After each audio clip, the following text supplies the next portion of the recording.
या धोखा, दोनों हमेशा क्लिक। और आपके लिए एक छोटी सी कहानी, ये कहानी आपको सिखाएगी कि जिंदगी में जब धोखा मिले तो क्या करना चाहिए। बात पुराने जमाने की एक व्यापारी का प्रेम विवाह हुआ। उनकी लव स्टोरी की लोग मिसाल देते थे। वो कपल शानदार कपल के नाम से जाना जाता था। लोग कहते थे कि प्यार हो तो ऐसा हो। हर किसी को उनके एक ट्रेडिशन के बारे में मालूम था। पूरे नगर में जब मशालें बुझ जाती थीं, तब भी उनकी छत पर एक मशाल जल रही होती थी, पूरी रात जलती थी। उनके प्रेम के बारे में वहां के राजा रानी को भी मालूम था। एक दिन राजमहल की छत पर खड़े होकर के राजा साहब अपनी रानी के साथ में आकाश निहार रहे थे, चांद तारे देख रहे थे। उसके बाद में नीचे अपने नगर को देखा। अंधेरा था, लेकिन एक मकान की छत पर मशाल जल रही थी।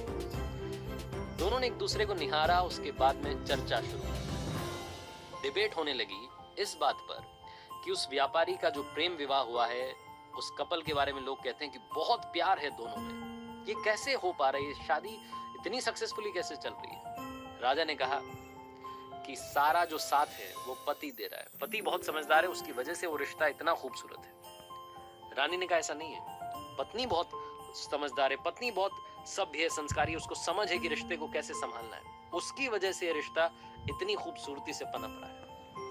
दोनों के बीच में डिबेट होने लगी। राजा ने कहा वाद विवाद करने से कुछ नहीं होगा, एक काम करते हैं, एक छोटी सी परीक्षा रखते हैं। रानी ने कहा ठीक है, क्या करना है बताइए। राजा ने कहा हम व्यापारी की भी और उसकी वाइफ की भी परीक्षा लेंगे और मालूम करेंगे कि दोनों के बीच में वाकई में प्यार है कि नहीं है। एक आइडिया इन्होंने तैयार किया। रानी ने अपनी दासी को अगले दिन व्यापारी के पास भेजा, अपने एक संदेश के साथ में, एक मैसेज के साथ में। वो जो दासी थी व्यापारी के पास गई और जाकर के कहा कि रानी साहिबा ने मुझे भेजा है और रानी साहिबा कह रही हैं कि अगर आप, मुझे कहते हुए थोड़ा सा हिचक हो रही है। व्यापारी ने कहा बोलिए ना, क्या बात है, क्या कह रही है रानी साहिबा। तो दासी ने कहा कि रानी साहिबा कह रही हैं कि अगर आप अपनी पत्नी की हत्या कर दें तो रानी जी आपसे शादी करने के लिए तैयार है। वो आप पर मंत्र मुग्ध हो गई हैं, आपसे मोहित हो गई हैं। व्यापारी ने कहा कि आप मेरी तरफ से उनसे माफी मांगिएगा और उनसे कहिएगा कि 1000 रानियां भी आ जाएं, तब भी मैं अपनी पत्नी को नहीं त्याग सकता, जिंदगी भर उसके साथ रहूंगा, उसकी रक्षा करूंगा। वो दासी ये मैसेज लेकर के वापस रानी के पास आई। अब की बात जो थी बारी वो राजा की थी और अब टेस्ट होना था उस व्यापारी की पत्नी का। राजा ने एक नौकर को वहां भिजवाया, एक संदेश उसके साथ में भिजवाया।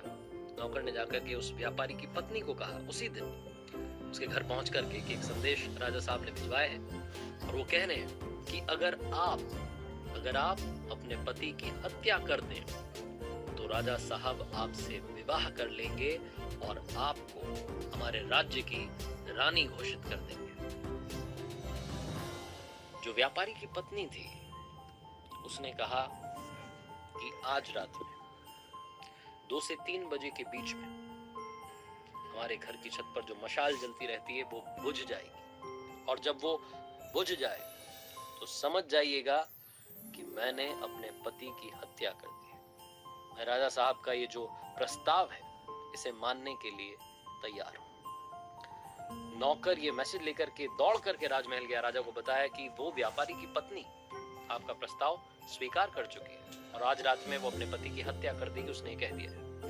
राजा ने फटाफट से अपने सैनिकों की एक टुकड़ी तैयार की और कहा कि देखिए हमें बचाव के लिए तैयार रहना है। जैसे वो मशाल बुझेगी फटाफट से उस व्यापारी घर में जाना है, उसको बचाना है, उसकी जान बचानी है। सबने कहा ठीक है। राजा राजमहल की छत पर चढ़ा, रानी भी साथ में थी। दोनों देख रहे थे कि क्या वाकई में वहां मशाल बुझेगी या नहीं बुझेगी। चौंकने वाली बात यह थी कि 2 से 3 बजे के बीच में मशाल बुझ गई, क्योंकि व्यापारी जब वापस आया था अपनी दुकान से तो खाना वाना खाने के बाद जब सोने चले गए थे, सारी बातें वैसी ही चल रही थी जैसी चलती थी। लेकिन इस बीच में उस व्यापारी की पत्नी ने खेल कर दिया था। व्यापारी की पत्नी ने एक फांसी का फंदा तैयार किया था और 2 से 3 बजे के बीच में अपने पति को ही फांसी पर लटका दिया था। जैसे ही वो मशाल बुझी, राजा के सैनिक दौड़ करके उस व्यापारी के घर में गए। व्यापारी की पत्नी को तो गिरफ्तार कर लिया, लेकिन उस व्यापारी की जान को नहीं बचा सके। उस रात राजा को नींद नहीं आई। अगली सुबह उसका दिमाग गर्म था, गुस्से में था। खुद से उसको गुस्सा आ रहा था कि ये क्या हो गया। उसे महिलाओं को देखने का मन नहीं कर रहा था, उसे नारी से नफरत हो गई थी। उसे लग रहा था कि ये क्या धोखेबाजी हुई है, ऐसा नहीं होना चाहिए था। बहुत गुस्से में था। जो उनके राज्य का सबसे बुद्धिमान मंत्री था, जो सबसे बड़ा मंत्री था, उसको बुलाया और कहा कि सुनो, अभी जंगल में जा रहा हूँ शिकार के लिए, वापस आऊंगा शाम में, तब तक हमारे नगर में जितनी महिलाएं हैं सबके गले कटवा दो, सबको फांसी पर लटकवा दो, ये मेरा आदेश है और आपको मानना हो। राजा को पता नहीं क्या हो गया, राजा घोड़े पर सवार होकर के जंगल की तरफ निकल गया। यहाँ मंत्री के होश उड़ गए, उसे समझ नहीं है कि क्या हो रहा है। राजा साहब ने क्या उलूल जुलूल सा आदेश दे दिया, उन्हें महिलाओं से नफरत हो गई।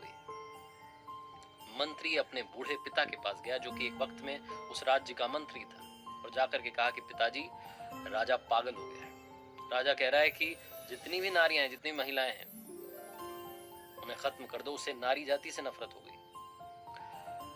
वो जो बूढ़ा पिता था उस मंत्री का, उन्होंने कहा कि बेटा एक काम करो, सबसे पहले तो तुम छुप जाओ, क्योंकि राजा आएगा तो गुस्सा तुम पर निकालेगा। मैं उससे बात कर लूंगा, तुम परेशान मत होना। शाम में राजा वापस आया और आकर के देखता है कि उसके नगर में वैसे ही महिलाएं घूम रही। उसका गुस्सा और बढ़ गया।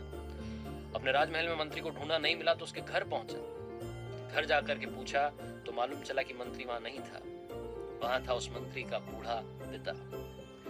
उस मंत्री के बूढ़े पिता के पास राजा गया।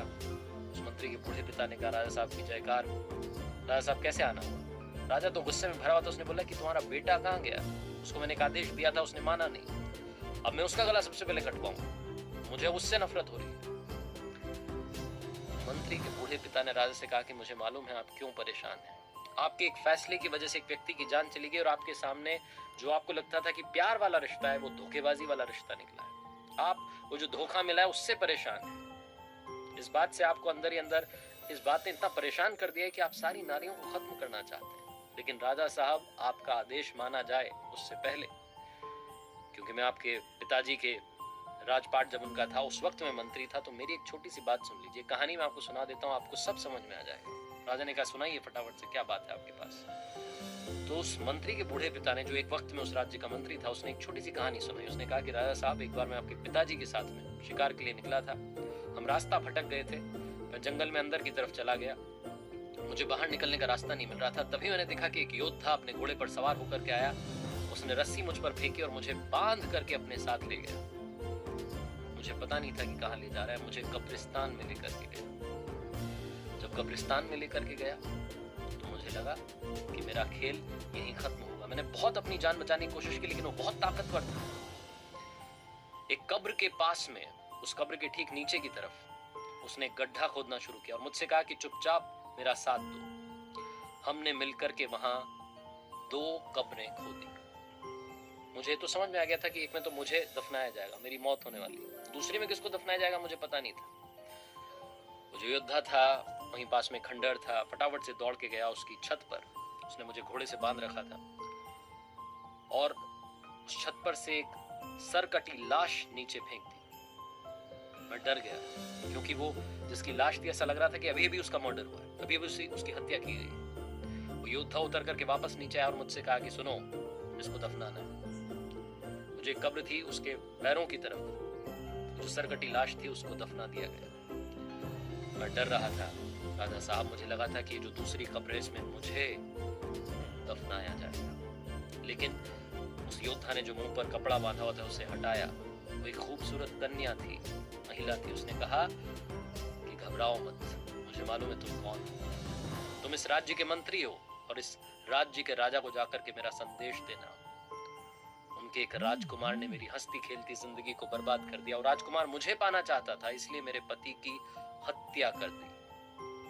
ये मेरे पति की कब्र है, जिसके नीचे एक और कब्र मैंने खोदी है, और ये जो लाश है ये उसी राजकुमार की लाश है जिसे हमने दफना दिया है। और उसके बाद वो बोलती चली गई कि अब मैं अपना गला काट रही हूं, मैं अपनी जान दे रही हूं, मैं अपने पति के पास वाली कब्र में जिंदगी भर आजीवन, जब तक नामो निशान रहे हम दोनों का, तब तक के लिए दफन होना चाहती हूँ। ये जिंदगी खत्म करना चाहती हूँ। अगली जिंदगी में भी जहां मिले हम साथ रहें, इसी तमन्ना के साथ में पास में दफन होना चाहती हूँ। मुझे दफन कर दीजिएगा। और ये बोल करके उसने अपना गला काट दिया। राजा साहब, उस दिन मुझे समझ में आया कि सच्चा प्यार क्या होता है। उस महिला ने जो अपनी जिंदगी कुर्बान कर दी अपने पति के लिए, उसने मुझे सिखाया कि सच्चा प्यार क्या होता है। आप इस बात से परेशान हैं कि वो जो व्यापारी है उसकी पत्नी ने उसे धोखा दे दिया। आप इस महिला के बारे में सोचिए जिसने अपने पति के लिए अपनी भी जान दे दी। सिर्फ एक महिला के धोखेबाजी की वजह से आप सारी महिलाओं को कहां फांसी पर लटकाने के लिए चले थे। अपने फैसले को बदलिए। राजा को समझ में आ गया। कहानी बहुत छोटी है लेकिन हम सब के लिए बहुत इंपॉर्टेंट मैसेज लेकर के आई। हम सब लोग जिनको कभी ना कभी धोखा मिला है, हम अंदर से टूट जाते हैं। हमें लगता है कि ये लड़का ये लड़की खराब है। सारे लड़के खराब होते हैं, सारी लड़कियां खराब होती हैं। किसी एक व्यक्ति की वजह से जिसने आपको धोखा दिया है, बाकियों को भी उसी तराजू में तौलना बंद कीजिए। जिंदगी में हमेशा हमेशा याद रखिए कि अगर बुरे लोग इस दुनिया में हैं तो अच्छे लोग भी इस दुनिया में हैं। और अगर आपका एक रिश्ता टूट गया, आपको एक जगह से धोखा मिला है, इसका मतलब ये नहीं है कि आपको हमेशा ही धोखा मिलेगा। जिंदगी में प्यार जरूर मिलेगा, ये विश्वास रखिए।